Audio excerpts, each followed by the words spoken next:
Africans wakiwa wanaelekea kwenye mchezo wao muhimu wa 4 dhidi ya Al Ahly.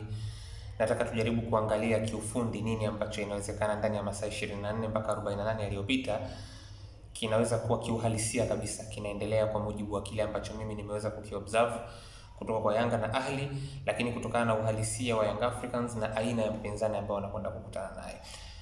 Kwanza ieleweke, licha ya kwamba Young Africans atakuwa nyumbani katika huu mchezo, lakini bado Ahly ni timu ambayo inakuwa kipaumbele kwa kiasi kikubwa sana cha kuweza kufanya vizuri. Hilo liko wazi kabisa. Ahly ni mkubwa kiufupi, lakini kitu ambacho kiuhalisia cha kwanza kabisa ambacho nakiona Young Africans watakuwa wanajaribu kukifanya hivi sasa, mambo ya kiufundi mengi yameshafanywa, hilo lijulikane kabisa. Lakini kingine, mambo mengi kiufundi ambayo yamefanywa na Young Africans kuelekea kwenye mchezo mkubwa na muhimu kama huu ni katika kujaribu zaidi kurahisisha. Yaani wachezaji wa Young Africans hawatojazwa vitu vingi sana kiufundi, vitu havitokuwa complex sana. Unapokutana na mpinzani ambaye ana uwezo mkubwa kuliko wewe, the more unapokuwa unarahisisha vitu kiufundi, kwamba kila mchezaji awe anajua majukumu ya msingi. Yaani kuna muda unapokutana na mpinzani ambaye amekuzidi, unatakiwa zaidi ufocus kwenye kufanya vitu vya msingi kwa usahihi. Vitu vya msingi kwa usahihi. Kuna wachezaji ambao watapewa leseni na mwalimu Pedro Goncalves ya kuweza kujaribu kufanya vitu vitokee, kwa sababu ultimately mnataka mkapate chochote kitu kwa Ahly. Lakini kuna kundi kubwa la wachezaji ambao pia wataambiwa watunze nidhamu ya muundo, watunze nidhamu ya mpira, yaani waurahisishe ule mpira unapopata. Mwisho wa siku kutakuwa kuna mgawanyo wa wachezaji ambao watapewa leseni ya kujaribu kuwa na bima zaidi ya kuweza kuexpress kiufundi kile ambacho kinaweza kikaleta tofauti katika lango la Ahly.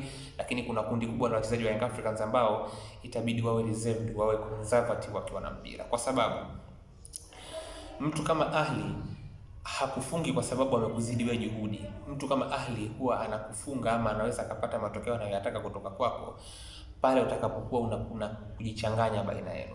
Mkishataka ku overcomplicate vitu, pale ndo mtu kama Ahly anapokwenda kupunish mwisho wa siku. Kwa hiyo kiufundi Young Africans watajaribu kurahisisha vitu vingi sana kwa wachezaji ambao wataanza katika mchezo dhidi ya Ahly. Kingine, wachezaji ambao wanakwenda kuanza mchezo wa Young Africans dhidi ya Al Ahly, huenda kama sio leo, labda hata zaidi ya masaa pengine 48 yaliyopita, inawezekana kikosi cha kwanza mwalimu Pedro Goncalves ameshakiandaa na wanaoanza huu mchezo wanajijua. Unajua, kuelekea kwenye mchezo muhimu kama hivi, the more unapoandaa wachezaji wanaoanza mapema na wakawa wanajijua ni kina nani, wanakuwa wanaanza tayari kucheza mchezo kichwani. Kila mmoja anakuwa anajua ni majukumu gani anakwenda kuyabeba kwenye mchezo husika, kwa sababu unajua kabisa mimi nitakuwa sehemu ya kikosi ambacho kitaanza kwenye mchezo mkubwa kabisa. Kwa hiyo kiufundi, kila mchezaji kwa nafasi yake anapata kurehearse kile ambacho anaweza kukifanya na wale ambao wataanza nao katika mchezo husika. Hichi ni kitu ambacho pia kina uhalisia mkubwa. Ina maana mpaka hivi ninavyozungumza wanaoanza kumchezo wanajijua. Lakini kitu kingine ambacho nataka tujaribu kukitazama kwa upande wa Young Africans ni kukosekana kwa Imam Ashur. Ni wazi kabisa Young Africans namna ambavyo watakuwa wanajiandaa kiufundi dhidi ya Ahly bila ya Imam Ashur ni tofauti kabisa na vile ambavyo ingekuwa kama Imam Ashur angekuwa sehemu ya kikosi.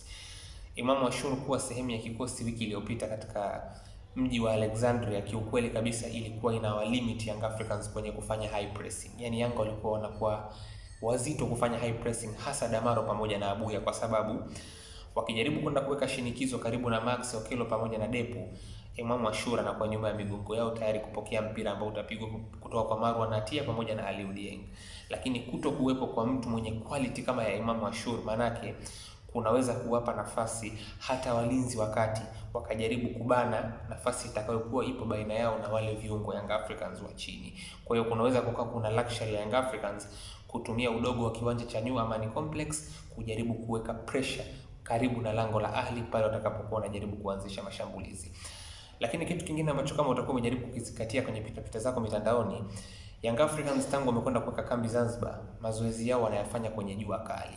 Yaani wanayafanya kwenye mazingira ambayo humidity inakuwa juu, jua linakuwa limewaka kweli kweli. Ni tofauti kabisa na Ahly. Ahly tangu wameingia, ukienda ukitazama hata picha zao za mazoezi, Ahly wanafanya mazoezi usiku, na kuna mazoezi inaonekana ni ama wameyafanya asubuhi au wamekuja kuyafanya jioni sana karibu na usiku.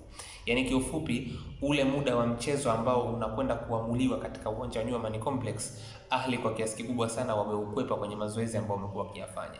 Ni ama wamefanya mazoezi usiku au wanafanya mazoezi kwenye muda ambao hakuna jua kwenye uwanja wa New Amaan Complex. Sasa Young Africans kujaribu kufanya mazoezi yao yote mpaka sasa hivi kuelekea kwenye huu mchezo kwenye mazingira yenye jua kali ni kujaribu kujiandaa na uhalisia wa mchezo ambao utachezwa kwenye majira ambayo jua litakuwa linawaka, na hii inalenga kuwafanya Young Africans wawe na uwezo wa kuwa na shinikizo la juu, wawe na uwezo wa kuwa na stamina ambayo itaweza kumaliza dakika 90 katika kiwango ambacho watakuwa wameanza nacho mpaka wanamaliza nacho.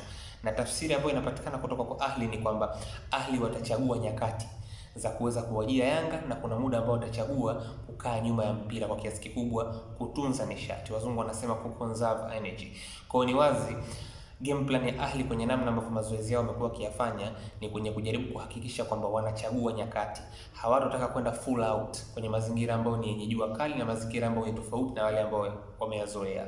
Lakini Young Africans, hii ni nafasi ya wao kuweza kuupeleka mchezo kwa kiasi kikubwa sana kwa Ahli, kwa sababu haya ni mazingira ambayo wamekuwa wakijiandaa nayo tangu waeke kambi katika nchi ya Zanzibar. Kwa hiyo almuhimu ndio iko hivyo. Hivyo ndio vitu ambavyo kwa mtazamo wangu ndio uhalisia ambao unaonekana kuelekea kwenye mchezo mkubwa kama hivi kwa upande wa Young Africans na vile ambavyo maandalizi yao yanaonekana kuwa.